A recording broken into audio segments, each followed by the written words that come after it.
Good day mga ka-Fixit! Sequential gear change versus block gear change. Yan ang ibabahagi ko sa iyo ngayon in this episode of Fix It Dennis.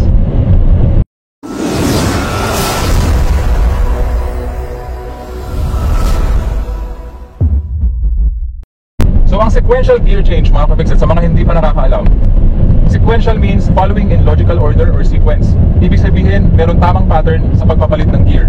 So syempre, sa pagpapalit ng gear on upshifting, so mauuna yung 1, primera, then segunda, tercera, kwarta, quinta, kung may sixta ka, di hanggang sixta. Then kapag downshifting naman, sunod-sunod din. Kung nasa 5th gear ka, ililipat mo sa 4th, then sa 3rd, 2nd, then sa 1st. Ganun po yung sequential gear shifting. Okay? Paano naman yung ibig sabihin ng block gear change mga ka-Fixit? So block gear change means when you miss out one or more gears during gear change. So ibig sabihin meron tayong ini-skip na gear during block gear change. So one or more, ibig sabihin pwedeng isa, pwedeng dalawa, pwedeng tatlo. So meaning halimbawa, magda-downshift tayo from 3rd gear, pwede tayo mag-downshift to 1st, no? When we are slowing down and when we are completing our stop. Okay? So pwede rin naman from 4th to 2nd, then 4th to 1st, pwede rin naman 5th to 3rd, 5th to 2nd, 5th to 1st. So pwede tayo mag-skip ng one or more gears pagdating sa block gear change. So pagdating lamang dito sa block gear changing mga ka-Fixit, meron lang akong precaution dito, no? Kailangan yung ipapasok mong gear ay tama para dun sa kasalukuyang speed na tinatakbo ng iyong sasakyan. Kasi pagka nag-block gear change ka, sabihin na lamang natin from 5th to 3rd, eh yung speed ng sasakyan mo nasa 80 kilometers per hour pa, no? So masyadong mataas yung speed na yun para sa 3rd gear, at mabibigla yung 3rd gear mo. So pwede ma-damage yung iyong transmission, pati na rin yung iyong clutch assembly. Dahil pipilitin din ng iyong clutch assembly na i-rev match yung iyong engine tsaka yung transmission mo. Eh masyadong mataas yung ano nila, no? Masyadong mataas yung kanilang pagitan pagdating sa RPM. So magkakaroon ng unnecessary wear and tear yung iyong clutch lining sa loob ng iyong clutch assembly, pati na rin yung iba pang components ng iyong clutch assembly, no? At posible din na ma-damage yung iyong gearbox or yung iyong transmission. So mag-iingat ka kapag nagba-block gear change ka. Meron tayong mga tamang sinusunod na gear ratio at saka gear vehicle speed pagdating sa block gear change. Alam niyo ba mga ka-Fixit na kung nabuhay kayo ng 60s and 70s at nag-aral kayo magmaneho, ang ituturo sa inyo ng driving instructor is yung sequential gear shifting lamang, no? Kasi noong mga panahon na yon, hindi pa well developed ang automobile technology, no? Karamihan ng mga sasakyan ang ginagamit pa ay drum brake. So meron kasing fenomeno na tinatawag natin na brake fading. So ito yung humihina or nawawalan ng preno yung sasakyan kasi nag-overheat po yung preno, no? So para maiwasan yon, yung brake fading na tinatawag, ang ginagamit talaga nila is yung sequential gear shifting, lalo na pagdating sa downshifting. So ginagamit nila yung engine brake ng sasakyan para bumagal yung sasakyan, at saka lamang nila gagamitin yung preno para pahintuin yung sasakyan kapag nasa very slow speed na yung sasakyan. Kasi dahil nga doon sa mga panahon na yon, no, puro drum brake halos sa lahat ng mga sasakyan, no? So at hindi pa ganun kaganda yung klase ng mga drum brake nila at saka yung mga brake pads nila. So prone siya sa overheating. So yun, sequential gear shifting lang talaga yung ginagamit nila noong mga panahon na yun. Pero over the years mga ka-Fixit, lalong-lalo na noong mga 1980s na, at karamihan ng mga sasakyan ay nagkakaroon na ng disc brake, lalo na sa unahan. Yung automobile technology talagang over the years, ang laki ng in-improve, naging mas robust or mas matibay, no?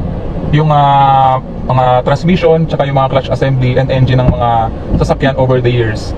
Siyempre dahil doon, nag-improve din yung way kung paano natin minamaneho yung ating sasakyan, kagaya na lamang ng block gear changing. So sa paggamit ng block gear change mga ka-Fixit, you're essentially doing less on your vehicle. Kasi nga dahil mag-i-skip ka ng gears, so nababawasan yung step. So halimbawa kung 5th gear ka, masyadong mabilis yung speed, no? Then you suddenly go to a slow moving traffic, so mag-i-slow down yung iyong sasakyan. So hindi mo nakakailanganin mag-clutch all the way down, then 4th gear, then bibitawan mo ulit yung clutch, then pag bumagal yung sasakyan, clutch all the way down ka na naman, then 3rd gear, and so, dadaan ka ng 2nd gear hanggang sa mapunta ka ng 1st gear. Mas napapanatili natin yung ating dalawang kamay sa ating manibela. So mas nakakapag-concentrate tayo sa ating pagmamaneho, at yung attention natin nakafocus lang sa kalsada. So isa pa sa mga benefits ng block gear change, no?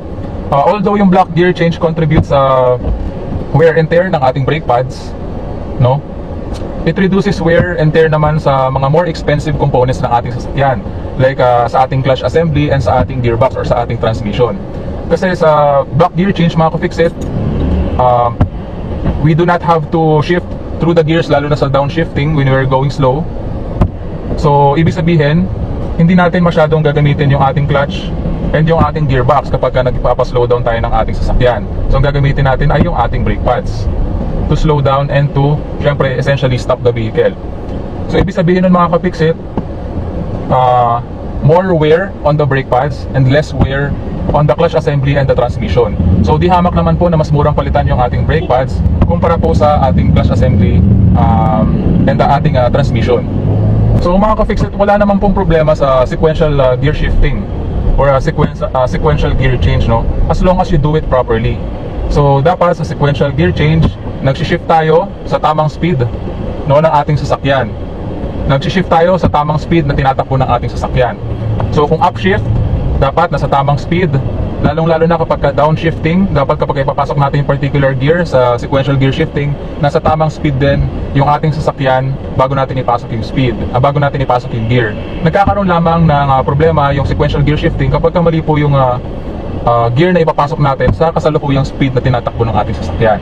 So dun po nagkakaroon ng unnecessary wear and tear yung ating gearbox at yung ating clutch assembly. To know more on how and when to change gear in a manual transmission car, no, para malaman mo yung tamang speed para sa particular gear na yan, upshift man yan or downshift, panoorin mo yung ginawa kong video on how and when to change gear in a manual transmission car.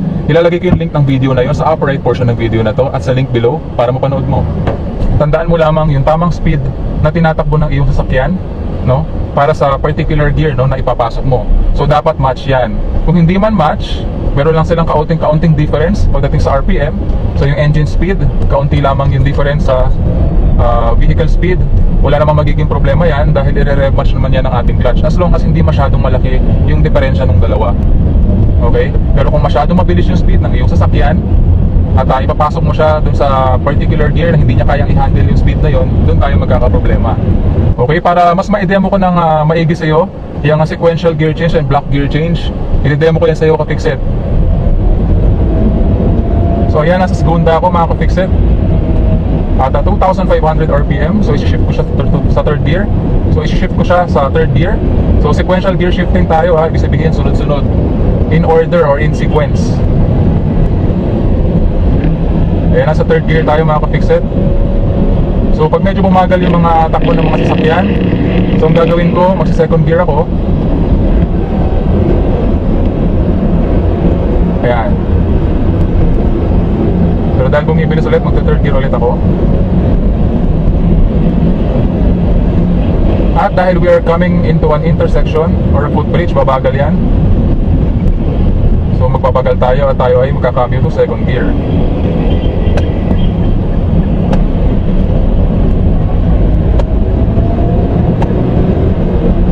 Third gear. And to fourth gear.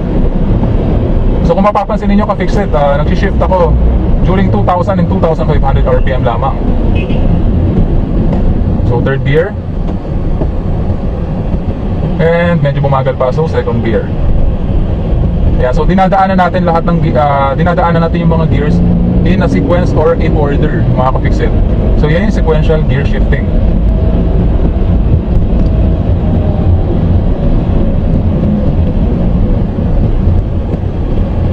So medyo babagal pa yan. So lalagyan natin sa first gear, second gear, third gear,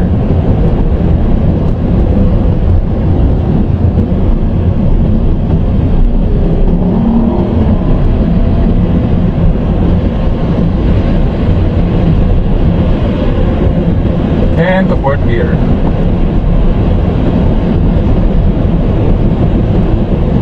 So kung kakailanganin pa at bumilis pa yung speed ng ating sasakyan, pwede ko pa siyang i-shift to fifth gear, pero hindi ko na po gagawin yung mga ka-fix-it.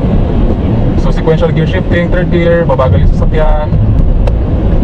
Second gear, babagal ulit. Ginagamit ko yung engine brake ng ating sasakyan. Kung mapapansin nyo, hindi ako tumatapak sa foot brake. So dahil kailangan ulit mag-upshift, third gear. At dahil bumabagal ulit mga ka-fixit, second gear. Engine brake ng ating sasakyan. Second gear. Bumibilis ulit, third gear. Bumabagal ulit, so second gear. Engine brake. Pansinin ninyo, sa sequential gear shifting, hindi ako tumatapak sa brake pad, sa ating brake pedal. Third gear. So dahil magpapagas ako dito sa Shell station na to, signal ako pa kanan. Then as we slow down, second gear, kailangan kong pumreno dahil may nakabike. At dahil sobrang bagal na ng ating takbo, ipapasok siya sa first gear.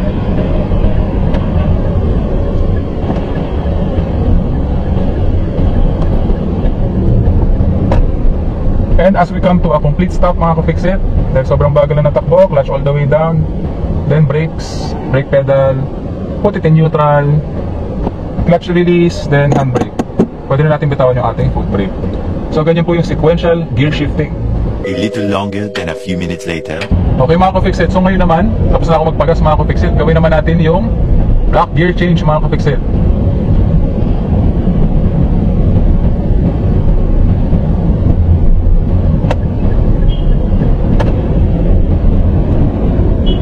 So gawin natin siya sa upshift, block gear change. No? Gusto ko lang ipakita sa inyo. So second gear, medyo itataas natin yung RPM, no? Block gear change tayo to fourth gear. So hindi ko na tinaanan yung third gear mga ka-fixit kasi masyado nang mataas yung speed ng sasakyan para sa third gear. So diniretso ko siya ng fourth gear. So ginawa ko lamang yun mga ka-fixit para lamang ma-demo sa inyo. Although hindi ko yun nire-recommend na gawin mga ka-fixit during up change. So kapag nag-gear change kayo during upshift, wag nyo na lamang gawin yung block gear change mga ka-fixit. No? During emergency situation lamang, kapag halimbawa nakalimutan ninyong mag-gear change, no? Para doon sa kasunod na gear, so pwede nyo siyang idiretso doon sa kasunod na gear. So pagkaya nung ginawa ko example, second to fourth gear mga ka-fixit. So mas mararamdaman mo yung benefit ng block gear change during downshifting. Wala kang masyadong magigain kapag during upshift mga ka-fixit. So mas nare-recommend ko kapag upshifting yung sequential gear shifting. So dapat sunod-sunod yun, daanan mo lahat ng gear. Okay? So fourth gear tayo mga ka-fixit. Magba-block gear change ako to second gear dahil masyado na mabagal yung ating takbo. So in-skip ko yung third gear mga ka-fixit. Nilipat ako ng lane. So hindi muna dahil may mga motor. Antayin ko lang makalampas ng mga to.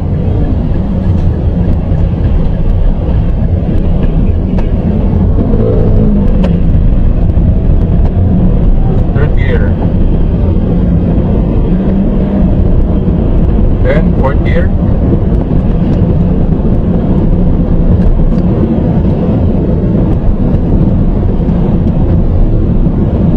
Okay, pansinin nyo, as we slow down, ginagamit ko yung engine brake ng fourth gear ha.